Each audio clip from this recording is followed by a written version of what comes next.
don't think, well, George wouldn't be as interested. You should be. I know he should. He didn't know anything about this when he had his old job out there. May I quote you? You may tell him I said so. After stuff, because if George isn't coming to movie, I said, I don't think he would be that interested. But should be, didn't know much about him in his old job. Good morning, how are you? Suzanne? Yeah, this is Pat Jackson. Oh, Yes, hi Pat, Brad Brown. Hi, Brad. Yeah. Good to see you. Dick Dyer. Dick. Nice to meet you. To meet And you. Robin Shell over Two there. good handshakes there, wow. Hi, Brad. This is nice with the sun coming in. Yeah. Never been in here at night. Yeah, that's right. This isn't your normal meeting time, is it? That's right. Greg was talking to me. No thanks, He's no. been here at 7:30 a I couple of don't, I'm not a times. coffee drinker. Goldfish, wow. This? We're up a little bit. I usually sit here, Peter's there, but That's Kurt's good. here. That's a good.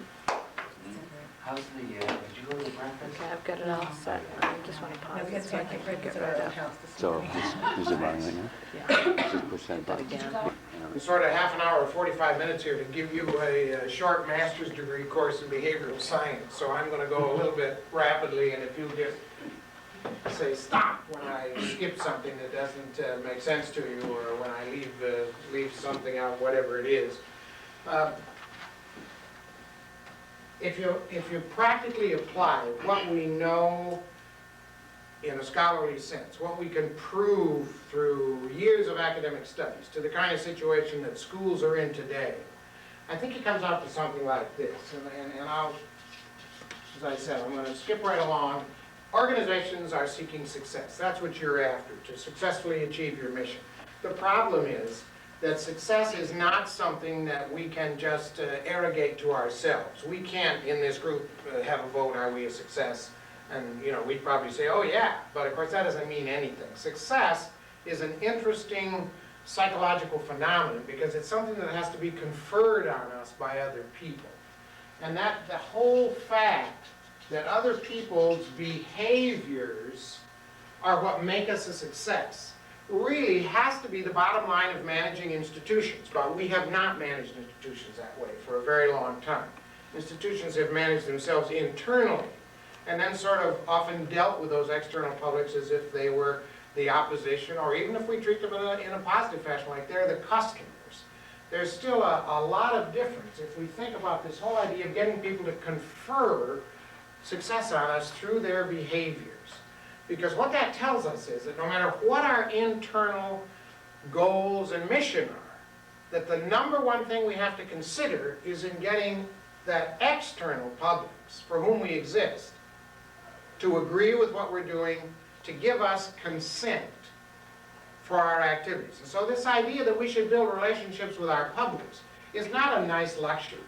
This, in fact, is the bottom line. Dollars are not the bottom lines in organizations. And General Motors talks all the time about their bottom line, are they making money? But they've got that backwards, because the bottom line of dollars is merely how you keep score on whether you're doing a good job of this. Are you getting people to confer success on you by agreeing with your policies, supporting what you're trying to do, buying your products, voting for your candidate? And if you are, the dollars, if that's the medium you use to measure, are truly just that, a measurement. Now, if you think about that, if you think about who has to confer this success upon us, most of the time, these are outsiders. They don't know anything about us. Take the schools. I mean, what do people know about teaching, learning theory? We have a lot of simplistic ideas loose in the community. People, of course, relate back to their experience in schools. And when you get to be my age, that's quite a long time ago. Certainly, there's intense changes in what's happened in that environment. And yet, these are the folks that we have to work with, which just reinforces this idea that the first responsibility of any organization that wants to succeed is, in fact, to look at the environment, the publics that it has to succeed, whose consent it has to earn. Now, there's a couple of little problems in all of this, and that is that traditionally organizations have felt that if we could just get the facts out to these people, that then everything would be okay. They would know what we're doing, and you know, they'd have this database. The trouble is that people don't trust facts. In fact, what is a fact? A fact is our view of a set of circumstances. But of course, these outsiders, they have their own view of the same set of circumstances, which we call perceptions. And so the second thing that we've learned is that not only do we have to, as a first assignment of any organization, have to do this, but we have to realize that the so-called facts are not important to these outsiders, because they have their own view of those, their own perceptions. And very often you and I might say concerning many people in education that what they really have is misperceptions, but that's not the point. To them, those are the facts. And so if an institution comes to the public and says, now hear this, these are the facts, the natural human response results. The organization is seen as arrogant, as trying to push its ideas on other people, instead of trying to engage in a dialogue. Now the problem has been that traditionally organizations, and this is true of a great number of educational organizations, have felt that since we're dealing with the facts, with these folks out there whose consent we need to earn, all we need to do is to send some one-way communications out there. We'll use the media, we'll do newsletters, we'll do whatever we have to do to get this set of informational facts out there. And then somehow those folks will, of course, read this and think about it and care about it and agree with it and then respond in a certain way. Well, of course, you've been on the school board, so you know that that is a myth. That is not going to happen. If they read it today, it's a miracle, because everybody is just overwhelmed in communication. We're drowning in the stuff. Furthermore, if we're not skeptical about it, well, gee, we must be pretty naive in this modern world. So everything we get, we view with what the psychologists call selective perception. If it fits my current worldview, then I say that's good stuff. If it disagrees with my worldview, I say that's garbage, and I don't even pay any attention. It just doesn't even enter my real psyche at all. So that's a kind of a tough situation that we're in. How do we overcome this? What do we know from the behavioral sciences? What we know is that there are sort of three modes, if you will, for attempting to deal with this situation. The first one is that organizations can be involved in information transfer. That's this whole facts business. I'm just going to transfer a bunch of information to you and you can make up your own mind, and there we go. The difficulty with this, and the reason it is an absolutely failed strategy, is because it assumes that people will take the same set of data that we have given them and have our exact understanding and backgrounds and therefore come to the same conclusions. Well, you don't have to live in Portsmouth very long to know that that may apply to 1% of the population, but the other 99% are going to come at it totally differently. And of course, that's true of every community. So this one really, this one-way transfer of information has a very limited role. Most of the time, we have to move down to a sense of true communication. And I just want to remind you, if you remember your Latin from school, that those first three letters are the Latin C-U-M, which of course means with. So when we talk about communication, we're really talking about a dialogue. That's a word that we misuse. I want to communicate with you, meaning I want to send you some information. If I want to communicate with you, that means we're going to have a dialogue. Both of us are going to participate in this. And clearly this is far superior than information transfer one way. It does allow both sides to enter the dialogue, but there's still something missing in this communication, because most of the time, simply exchanging ideas doesn't really get down to the basic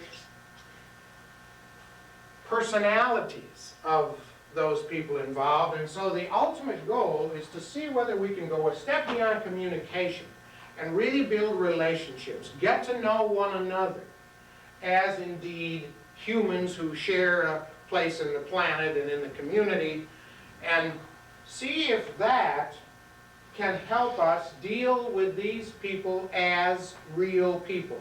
In these two steps, we're still dealing with folks in a factual mode. When we get down here to our personalities being shared, to being a little bit face-to-face, now some of those barriers strip away, because it's just kind of people together. In these two modes, very often, if we have a contentious issue, the two sides of the issue are just sort of throwing fact bombs back and forth at each other. These are my view of the subject. These are my views of the subject. When we get to relationships, we're kind of coming together and saying, look, we may have a disagreement or an agreement or whatever on the topic. But the main thing is that we're all in this together. We're just sharing an attempt to try and solve the problem or create the opportunity. As you can see, that moves us a whole notch up. The problem is, how do you do that? How do you build relationships? Well, the first thing we know is that the reason relationships are more successful than these other methods is because only in a relationship, the psychologists tell us, is it possible to really gain the trust of someone else. I mean, if you write me nice letters all the time or send me your newsletters, that's fine, I can see that material. But there's nothing there that says I ought to trust you. But if I can meet you, and we can begin to share, you know, what books do we read, or what team do we follow, or what's our hobby.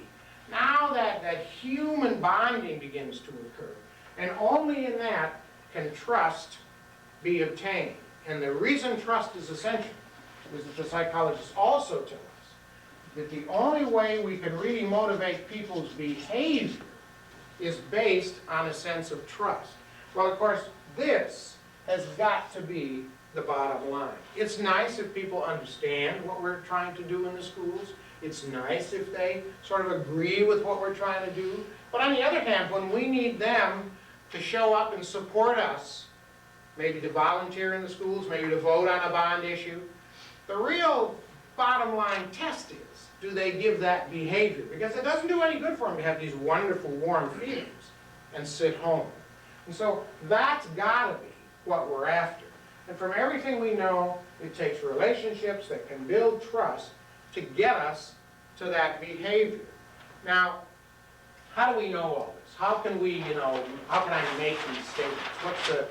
What's the underlying science here, if you will? Well, the underlying science is a massive set of studies begun in the 1930s, which still remain the single basic study for political science, for this idea of public relationships, for marketing, advertising, essentially for how our society as a social entity functions.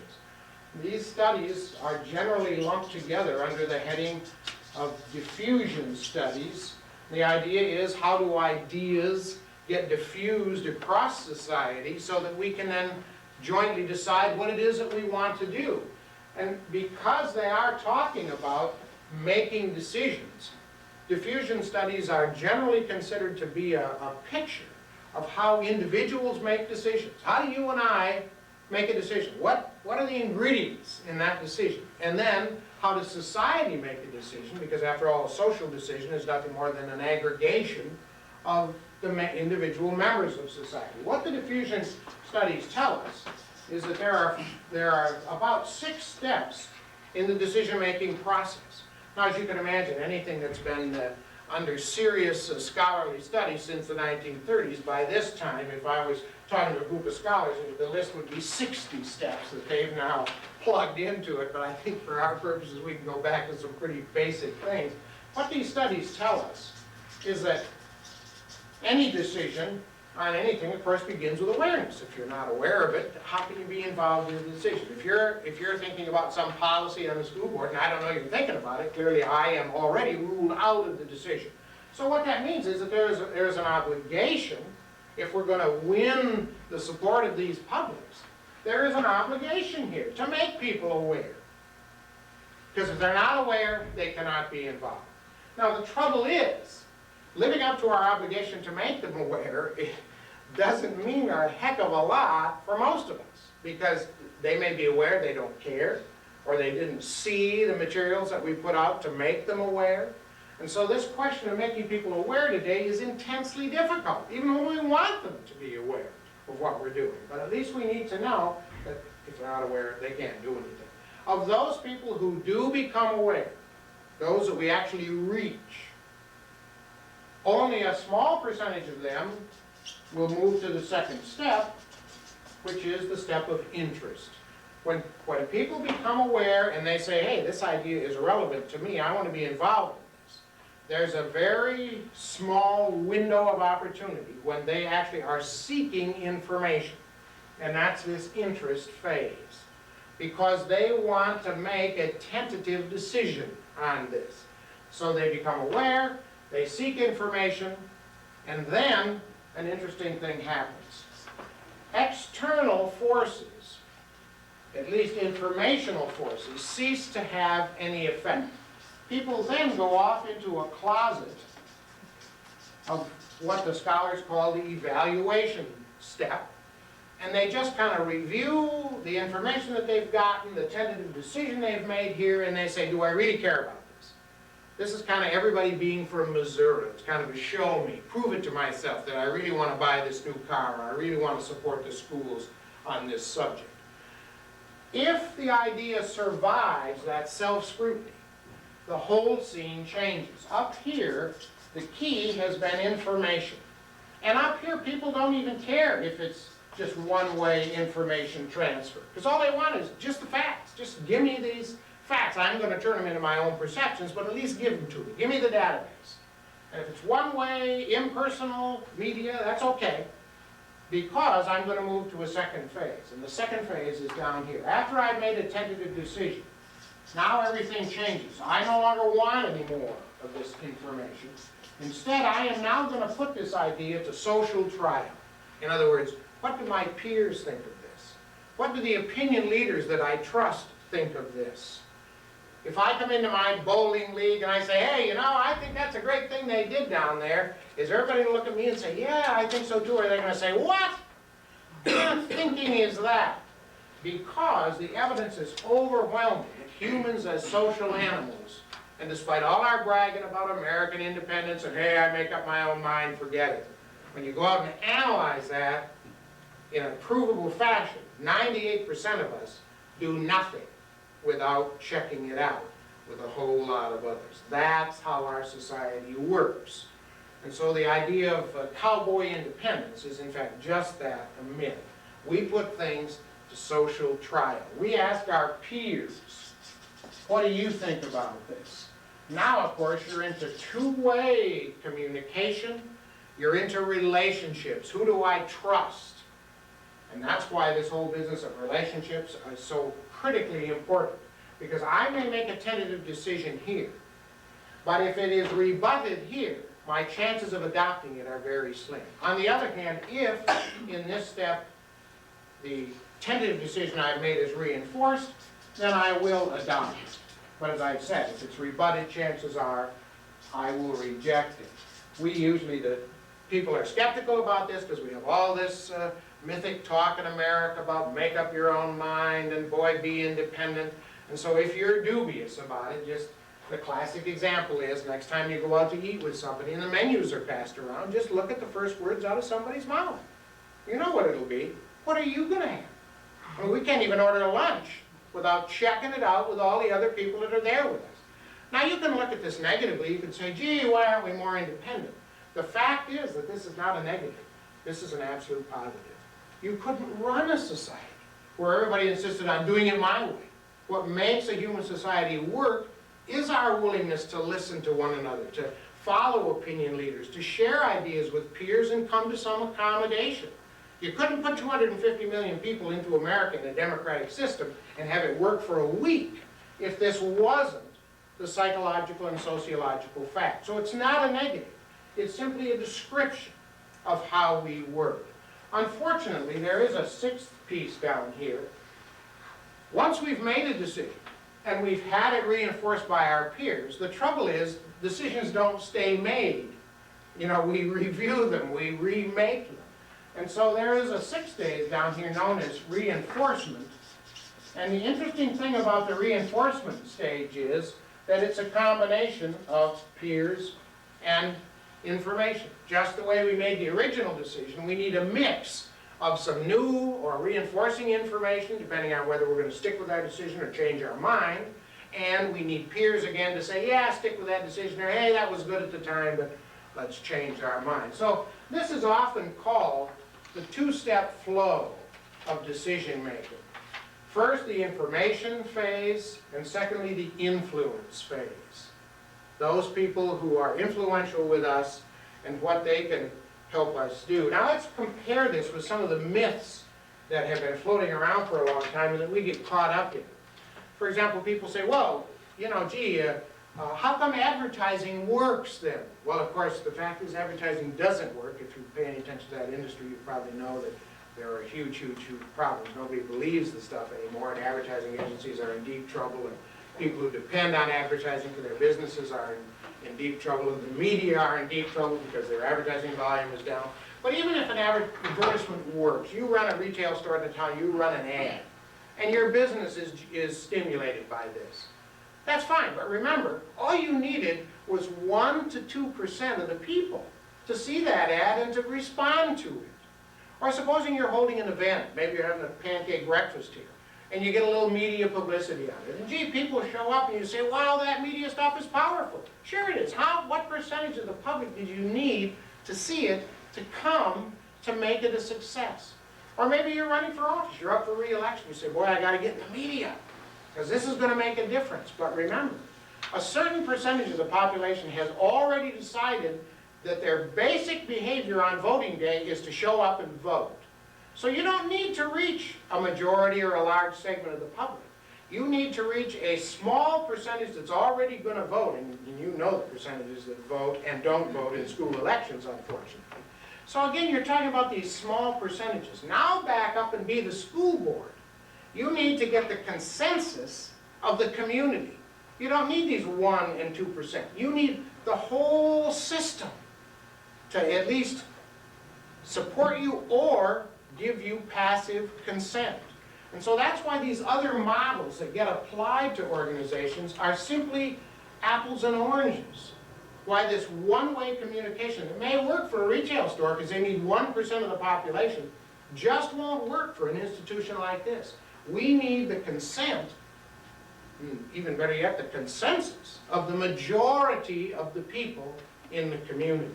And so we have to go by this model, and we have to put the emphasis on the social trial, which of course means learning to build relationships with the key people in the community. Now, how do we do that? Look at the thousands of folks who are out there who have ownership of the schools.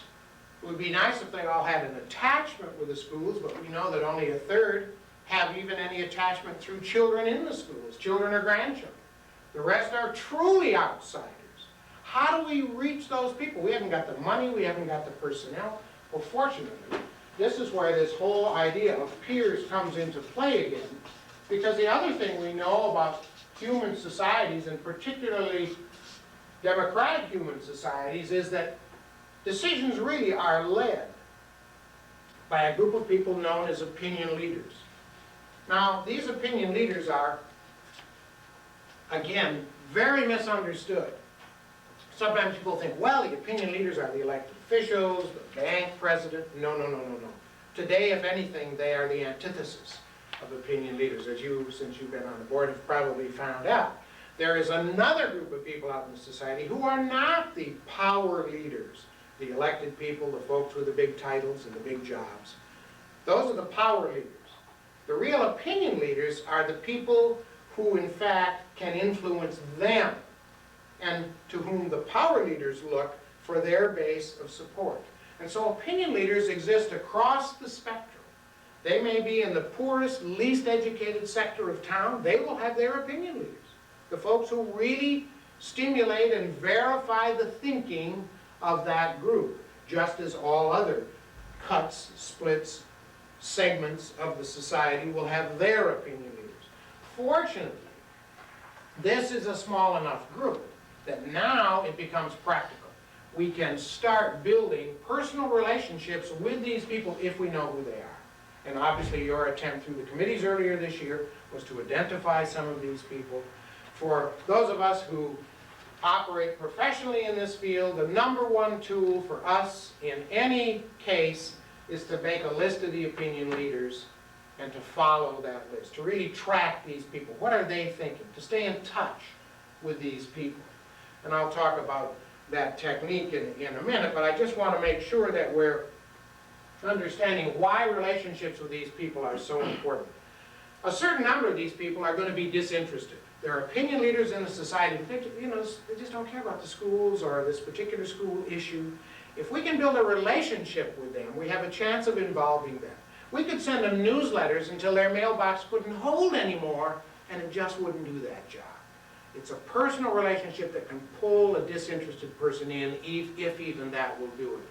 Let's suppose that people are sort of generally opposed to what we're trying to do in the schools. Building a relationship with those people is not going to change their mind, or at least not right away. But what a relationship can do is to take the hard edges off this, to emphasize to people who disagree with us that, hey, look, we understand we have two different views of the process, but we're agreed on what we ought to be doing, on what's the outcome. In other words, we share an interest in good education, but we just have some disagreements on how to get there. Now that's a lot different than not having a relationship, because generally then the edges are very hard. It becomes a kind of a war.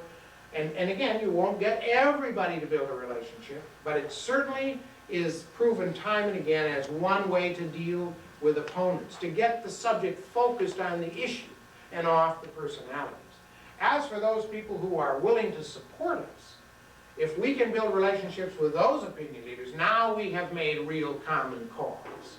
Now we've got the synergies of a whole group of people that are trying to work together and move on to a common goal. And so this idea of building relationships with opinion leaders becomes incredibly powerful. In fact, it's how society works, and the question is, how can we tap into it? Well, there are a number of ways of doing this, and we don't have a lot of time to share a whole lot of examples, but let me just share some with you that we have been involved in or that have become very heavily used vehicles in school systems.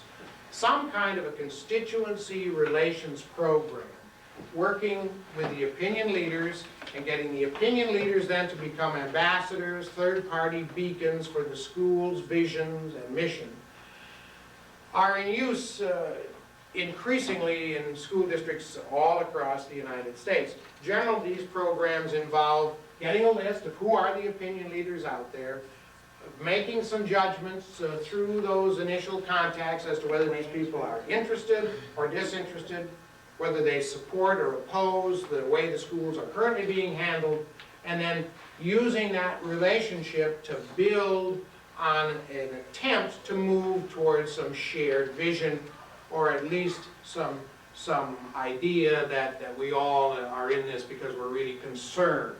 These constituency relations programs sometimes are incredibly formal. We have a number of school districts where various people in the school family are actually assigned 3 or 4 times a year to go and visit specific opinion leaders and then to report back what their thinking is.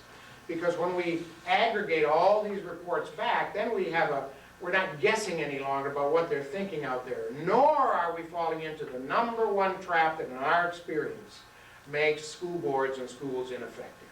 And that is listening to a small minority of very loud mouths. That's got to be the downfall of the American educational system.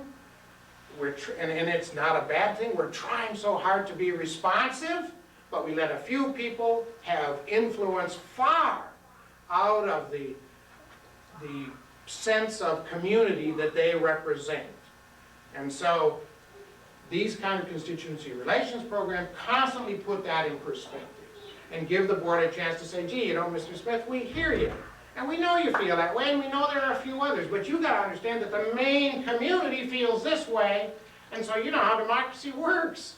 If you can persuade the main community, we'll do it your way, but in the meantime, we have to go with the group here. That's one kind of system. Another kind of system that is becoming very universal is the idea of what we call school public relations teams, or school community relations teams, or school community involvement teams. They have all the names depending on the semantics that works best locally. And this is where each school puts together a group of teachers, parents, staff members, maybe if it's a high school, some students, some senior, junior students, older students. And these people actually come up with a relationship building plan for that school. And then they go out into the community and meet the folks, make the opinion leader list, and build these relationships. And they'll hold activities and meetings at the school, or in one case, we have California a few years ago, you know, California, they've always got some initiative on the ballot few years ago, they had this heavily, 4 years ago now, they had this heavily sponsored initiative to really rein in the school's ability to offer education. It was a pretty right-wing idea about what could the textbooks say and so forth. And the sponsors of this had millions and millions of dollars, and the schools had zero budget. This is in a period already when California finances were starting to collapse. And so the question was, how can we fight off this heavily sponsored activity? And what we did was there were school public relations teams set up in almost every school in California. And the technique these people used was what we call house meetings. They would ask people, are you concerned about this, or would you be willing to call in a bunch of your friends and neighbors? And members of the team would go out and just talk to this meeting, share the information, get a good discussion going. So despite something like $40 million being spent to promote the initiative, we were able to defeat it by 3-1, simply by this relationship building house meeting technique. Because again, we had relationships going for us. We were working face to face. The $40 million was spent in one-way communication. Media ads, brochures, billboards.